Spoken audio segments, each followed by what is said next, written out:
in Sumy, I would argue that there are places where the Ukrainians have the tactical initiative, because the Ukrainians have been counterattacking in Sumy over the last 2 weeks. They did manage to liberate 2 or 3 villages in Sumy, and they've been conducting some other tactical counterattacks in the northeast as well. And so that has put the Russians on the back foot tactically. Hello and welcome to Frontline with me, Philip Ingram. Now, today on day 1255 of Vladimir Putin's 10-day special military operation or full-scale war against Ukraine, we're very privileged to be talking to George Barros from the Institute of the Study of War.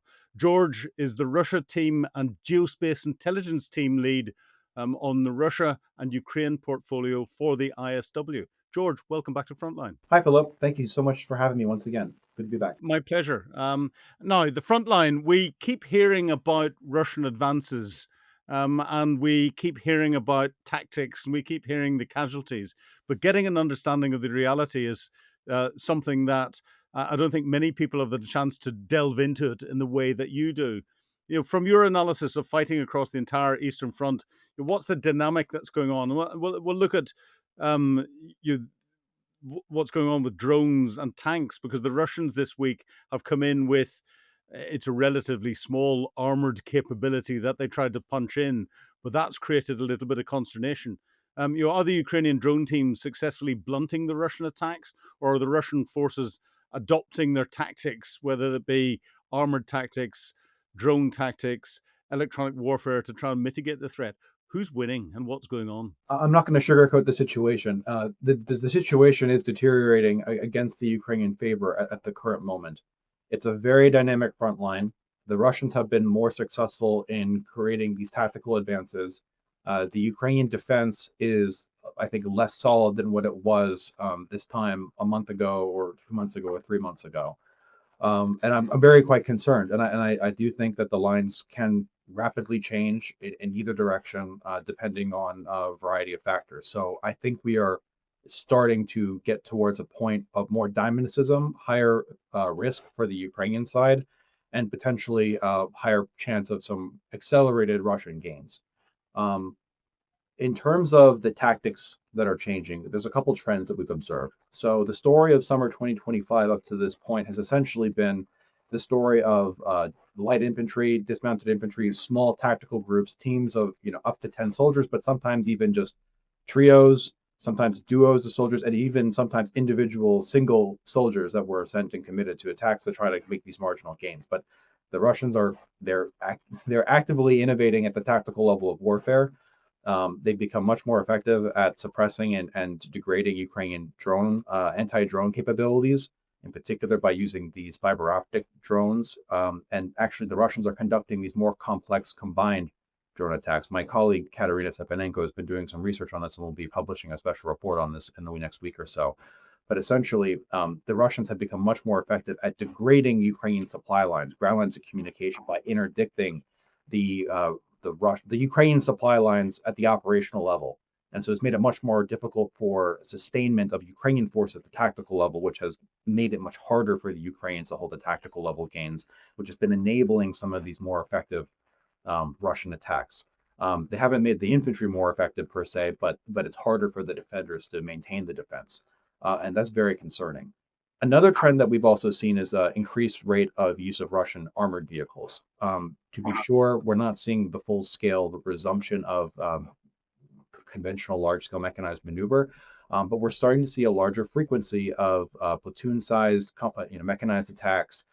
We saw one company-sized mechanized attack near Seversk last week. They ended poorly for the Russians, but the Russians are experimenting with new tactics. They're implementing some more mechanized things. They're trying to poke and prod and find these weak spots. And I think it's given the current dynamics prevail, if the Ukrainians can't secure their ground lines of communication, then one of these times it will be more successful. We keep hearing about how appalling the training of the Russian troops is, and they're having to feed new troops into the front line to be able to maintain their numbers, because it's described as a meat grinder. But what you've described there is something that's quite sophisticated, that requires and relies on having operationally experienced commanders and people in responsible positions to be able to adapt the tactics, techniques, and procedures on the battlefield whilst in contact, and fighting a battle, to be able to try these new techniques. Are we underestimating the ability of the Russians and their experience and their adaptability, or is this happening at a different level to those that are being used in the meat grinder? I think it's happening at a little bit of a different level, because what we're seeing here is growth and sophistication and the complexity of the drone attacks. And in particular, my colleague will write about this, but combined drone attacks. So there's actually a whole new tactic where, you know, they will try to get these drones to interdict at the operational depth of up to 50 kilometers or 80 kilometers, with one-way attack drones. But they'll do that first by using the fiber optic drones to take out or suppress or destroy the Ukrainian EW, electronic warfare systems. Once those are temporarily suppressed, they will then go in with the longer range drones to interdict the highways. And so really, when you think about what goes into that, it's multiple drone crews, multiple pilots flying different types of drones, coordinated in space and time. And that's significant. Now, in terms of the infantry fight, I would characterize the infantry fight as being the same level of low quality forces. We've not seen a drastic improvement in the coordination of the infantry fights, and all the combat footage shows the same old, the meat grinder, the horrific loss of infantry, which the Russians have been able to so far sustain. Now, an open question for us is, and of course, before I get into that, the Russian command has developed a concept of operations around the use of mass of low quality infantry. They appear to have accepted that for now, because they appear to think that they can afford it. Now, I don't know that they can afford it. They very well might be able to, but the Russians did blow through all of their recruiting budget for fiscal year 2025 in the first quarter of 2025. And so I don't know how they're going to continue financing and putting out the large sums of money to attract those people. They very well might be able to get the money somehow. But those are the questions. I mean, they can easily nationalize assets from an oligarch and pump out the cash and stuff. But that's one of the key questions. But in traditional military terms, you use your in contact troops to create the conditions, to create a gap in the defenses of the opposing forces, to then use your reserve forces to punch through, and then start to be able to exploit. Or if you're in a defensive position, you use your reserve forces to plug holes or to allow you to rotate and everything through. Are the Russians and the Ukrainians able to generate sufficient reserve forces to be able to potentially exploit any advantage that's given in this change in dynamics and drone warfare? Because it's great if you get a company-sized formation that punches through because the drones have created that, but you've got nothing to exploit it, then it's just wasted effort almost. I think the Russians have an upper hand in this size, in this dynamic with regards to their force sizes. So all the estimates suggest the Russians have about 2 field armies worth of combat power, just in the Pokrovsk direction alone, which is where the Russians' main priority effort is right now. They have around 100,000 troops there, give or take. And so the Ukrainian defensive picture is obviously much fewer than that, which would be normal. You would expect that. But the Ukrainians are really struggling with their manning issues, with their manpower and force generation issues. And, the Russians have designed their campaign such that they're attacking in Sumy in the north. They're attacking in Kharkiv in the northeast. They're attacking, of course, in the east in Pokrovsk and Donetsk. They're attacking in the south in Zaporizhia. And so they fixed the Ukrainian limited supply of land power all across, 600 miles of theater, 600 plus miles of theater, actually. And that's made it very difficult when the Russians decide to lean into one of these particular places where they're trying to exploit and get a breakthrough. The Ukrainians have always managed to prevent major operational breakthroughs. They oftentimes, when the situations have gotten dicey before, like in Bakhmut or like in Avdiivka or like in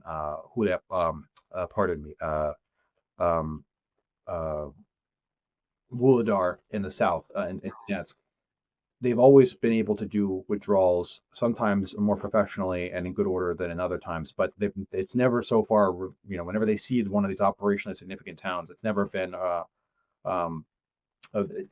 followed up by a decisive Russian operational breakthrough. They'll seal the town. That's where it sort of congeals, and it'll be more the positional nature of fighting.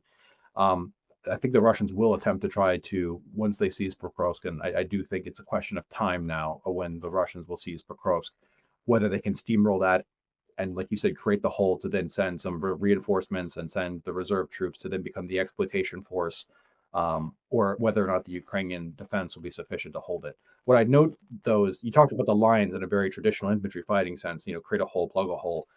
The Ukraine war and the character of this war is a little bit different. There aren't defined clear lines.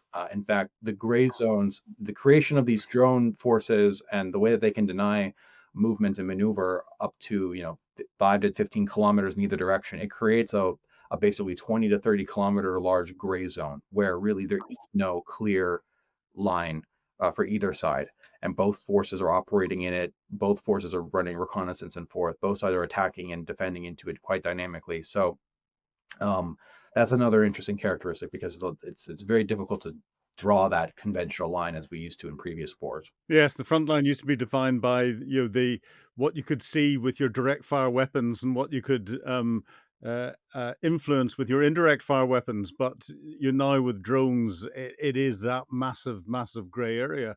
Um, but again, with indirect fire weapons, the drones are almost that. But the other one that we're seeing a lot of with the Russians using are these heavy glide bombs, and the impact that those are having on our traditional trench type defensive positions seem to be huge.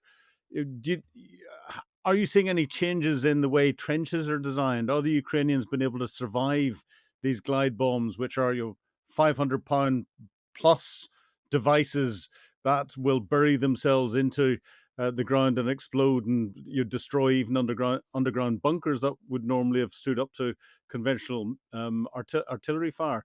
Is that part of the change in tactics that we're seeing? So yeah, nothing like that. A field fortification is going to survive a 5,000 or 500 kilometer kilogram bomb if you get a direct hit. So that's not a thing.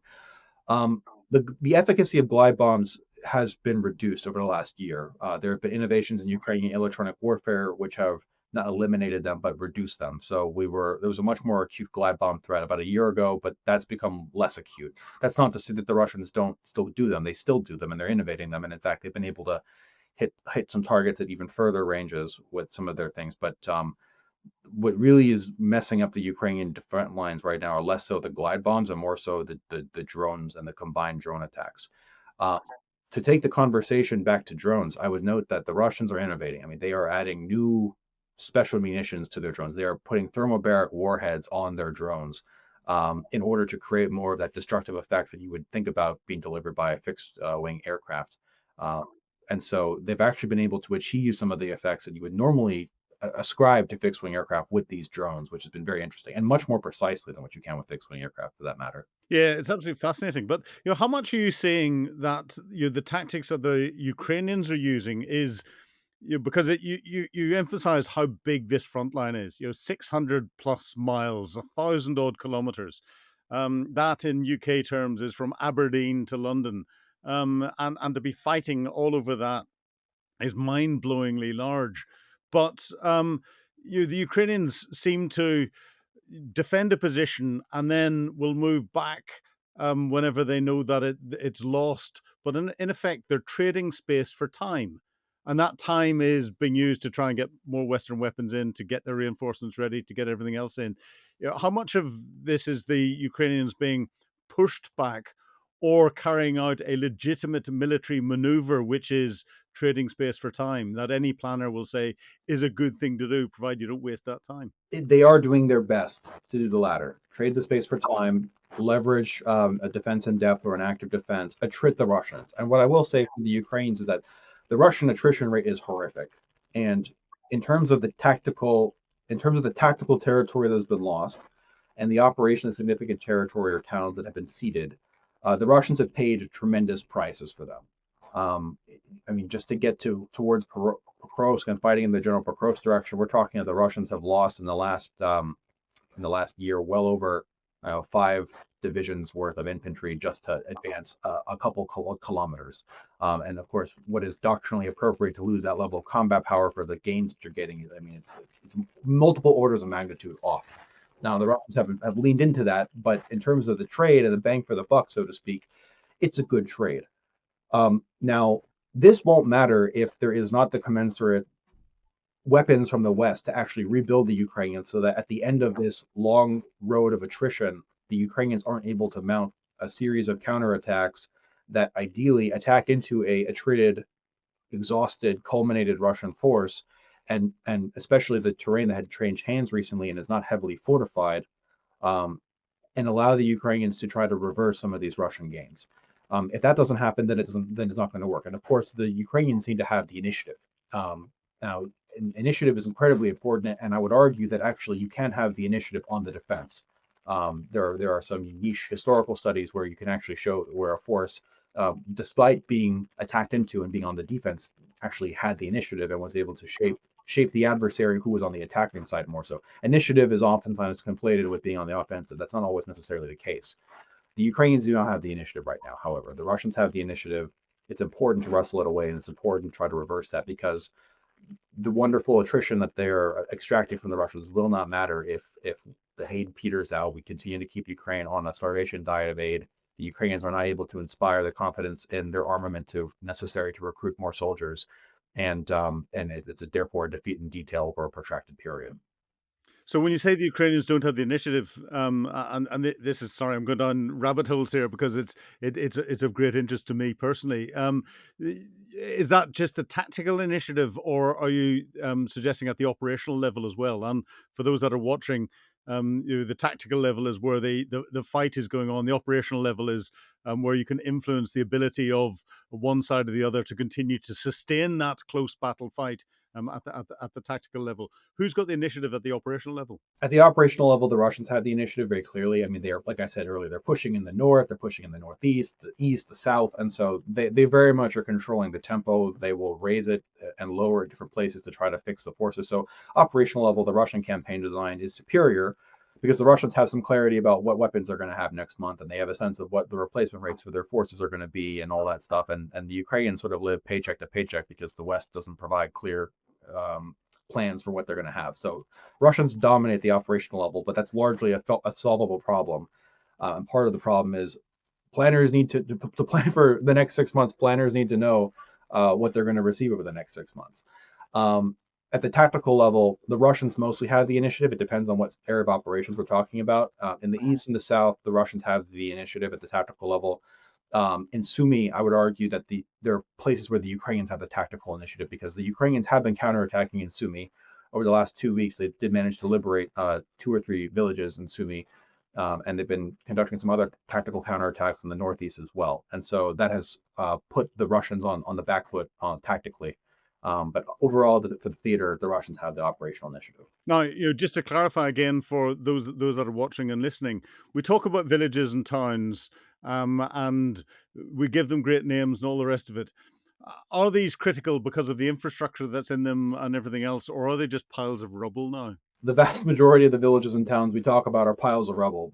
However, some of them are operationally significant. So Pokrovsk is operationally significant. There's a railroad and the infrastructure there that is important for sustainment of the troops, for the other tactical settlements in the vicinity that constitute the tactical Ukrainian defensive picture. And so the loss of Pokrovsk, the loss of the railroad, the loss of the highway that leads there, I mean, it's already been interdicted, so it's been degraded greatly. But the loss of that logistical node will further degrade the Ukrainians' ability to defend it. And for that reason, Pokrovsk is operationally significant. We could talk about other towns and villages and that sort of thing, but I would argue that Barros is operationally significant. Other ones, villages in particular, tend to be tactically significant, not operational, which is why the Russians will pick up a number of these in any given week, but it doesn't decisively change the course of the war. Yeah, but I think it's important that people understand why certain towns are getting so much of a focus. One of the others, and latest ISW reports have talked about the intense fighting around Chasiv Yar, and Russian forces have reportedly secured a foothold in the eastern canal district of that area. From a tactical standpoint, is that significant? Do you think Ukraine's ability to hold the main defensive line of Seversky Donetsk, Donbass Canal itself is critical? So Chasiv Yar is, in my assessment, a tactically significant settlement. Tactically, it's been a great defensive position. The Russians have been trying to seize Chasiv Yar since 2023. And there are some airborne divisions there, like the 98th Russian 98th Airborne Division, which has been fighting there quite literally for, two years without a single rotation, and really been ground to the dust there. Chasiv Yar is, of course, important insofar as it protects the eastern flank of a very operationally significant conglomerate of large Ukrainian towns and cities. If you look on the map, there's a sort of half crescent in the northern part of Donetsk Oblast that the Ukrainians still hold. And these are large, we call them the fortress belt because it's this belt of half crescent of cities that are called, Kramatorsk, Konstantinivka, Slavyansk, Droshkivka. They're all in this sort of half crescent shape. And the closest one to Chasiv Yar is Konstantinivka, and it's the first in a line of these large cities that are defensible, that will certainly be multi-month campaigns to seize any single one of them. I mean, each of these are basically like Bakhmut size plus, and we all remember what the Battle of Bakhmut looked like. The concern with Chasiv Yar is if the Russians manage to eventually seize it, then they're only about 5 kilometers or so from being able to then conduct frontal assaults into the eastern flank of Konstantinivka. In terms of Chasiv Yar, it's reduced to rubble. Tactically, it was a nice place to defend because the city or the village itself was bisected by a canal. The Russians have now made it across the canal, but they've been across the canal in a number of places before. And tactically, as a soldier, it was a nice thing to be able to use and leverage for the defense, and it served its purpose. But now the Ukrainians, of course, have had to fall back. But to keep a lot of combat power, and in particular some Russian airborne units fixed there and deny them from advancing very far through a single town in the course of 2 years. I mean, that's been a pretty good defense and pretty good attrition. Yeah.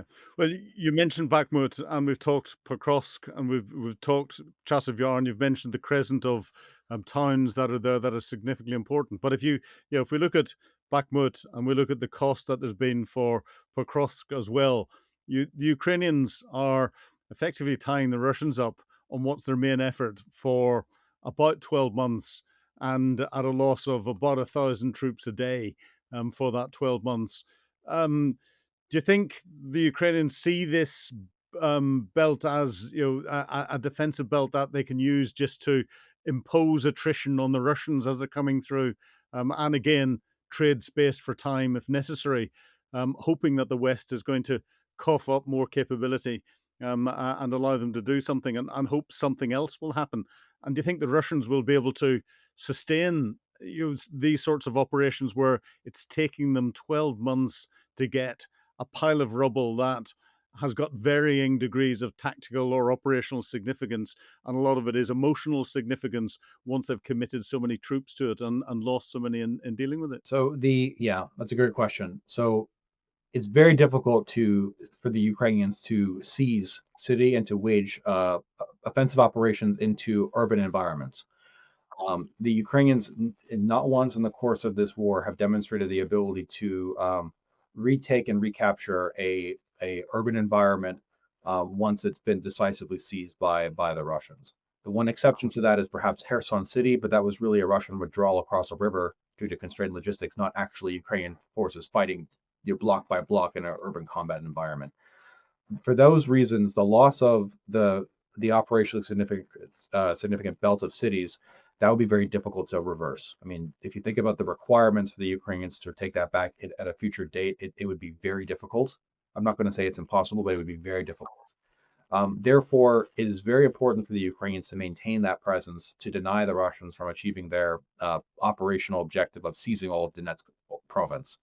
And for those reasons, that defense there is very good. Now, yes, the Ukrainians they prefer to have the Russians impale themselves on the sharp end of the spear, which is that chain of interconnected cities. The Russians are actually trying to, I think, outmaneuver it and try to envelop them and reject the invitation to impale themselves in frontal assaults. So there's going to be some interesting maneuver warfare there, I think, to try to slowly creep behind Konstantinivka and creep behind the city. But if they do get involved in this attritional fight where they fight months and months and months to slog through an urban environment, that would be good for the Ukrainians because they had this trade-off where they will lose territory, will lose some operationally significant towns at the expense of destroying a significant amount of Russian combat power. But again, it won't matter if the Ukrainians don't have the armament necessary and the combat power necessary to then exploit the conditions they would have set up with that trade. If it's simply the Russians get to culminate, they take it, and then both sides then rest, then that would have been, a tactical loss for the Ukrainians to be sure, and possibly an operational loss for the Ukrainians because then they're not going to actually capitalize on that investment. It always used to be a Russian tactic that you come across a well defended town, village, city, or whatever, and you bypass it. You just go round it, and then it becomes isolated. Why do you think we're not seeing the Russians doing that? Why do you think they're committing themselves as they have done with Bakhmut and Pokrovsk and potentially others? You mentioned the potential for them just to ignore it and go around, but we're not seeing them doing that, and that surprises me because it was their doctrine. Yeah. So tactically, they do attempt to do that at times, and actually, we do see them to try to do that in near Konstantinivka. But part of the reason why is it's very difficult because you actually do have to seize the towns in order to keep advancing at a certain point. Because otherwise, if you bypass too far and just bypass everything, then you run the risk of repeating the mistakes of the first forays of the invasion in early 2022, where you have Russian tank, companies and battalions just gunning it cross country, going 50 kilometers in a day, getting completely isolated, running out of gas in the middle of nowhere, and all that stuff. So that's a problem too. So you actually do have to have a balance between, all right, how much you're going to bypass and then how much you're going to seize, so that your logistics and all of your combat support and service support stuff can also come and follow and support. The other issue is the drone picture. The Ukrainian drones can reconnoiter and strike things with tremendous accuracy, with easily within 20 kilometers. And if you use repeaters and daisy chain, repeaters for signals, you can go north of 20 kilometers. And for those reasons, when you're trying to do a tactical bypass of a village and take the fields and even just bypass it by 5 kilometers or 10 kilometers, you're going to be seen and you're going to be killed very quickly. And so for those reasons, the bypass is much more difficult to achieve because the drone wall has become that much more ruthlessly effective. Yeah, I think we're underestimating just how powerful this drone capability is and changing the way tactical thinking's been in the past. But we've talked about a lot of Russian advances and bits and pieces here. Again, ISW reports in the last sort of 48 hours have talked of successful Ukrainian counterattacks near Crimea, and potentially reclaiming the village of Dobrova, if I pronounced that correctly.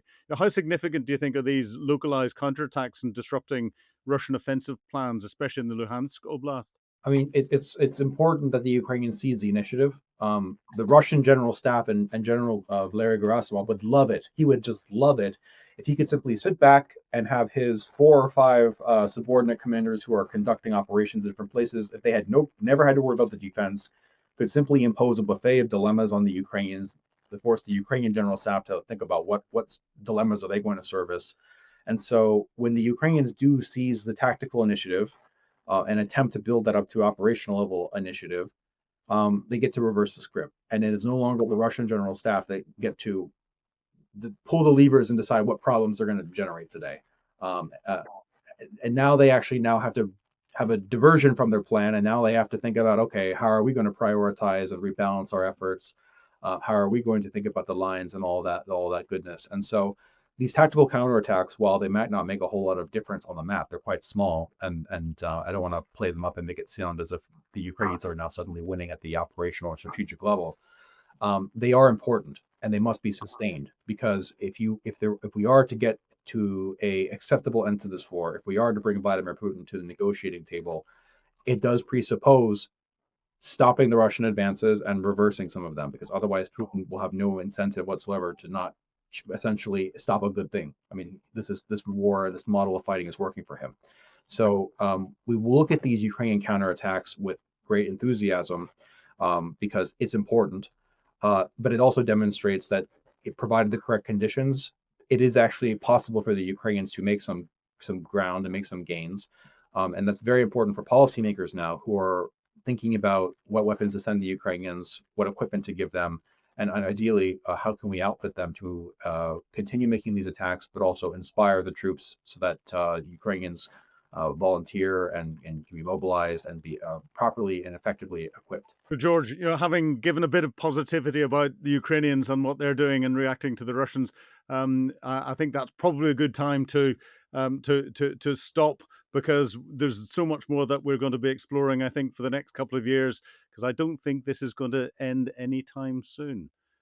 George, thank you very much indeed for talking to me on Frontline today. Thanks for having me, Philip. Always a pleasure, and I agree. We'll be in this for the long haul. You've been watching Frontline with me, Philip Ingram. If you'd like access to exclusive content, please subscribe to Times Radio membership and watch us on YouTube. But you can now get us as a podcast wherever you get your podcasts from. And don't forget, you can also listen to Times Radio for the latest updates on global affairs and read about them at thetimes.com. Thank you.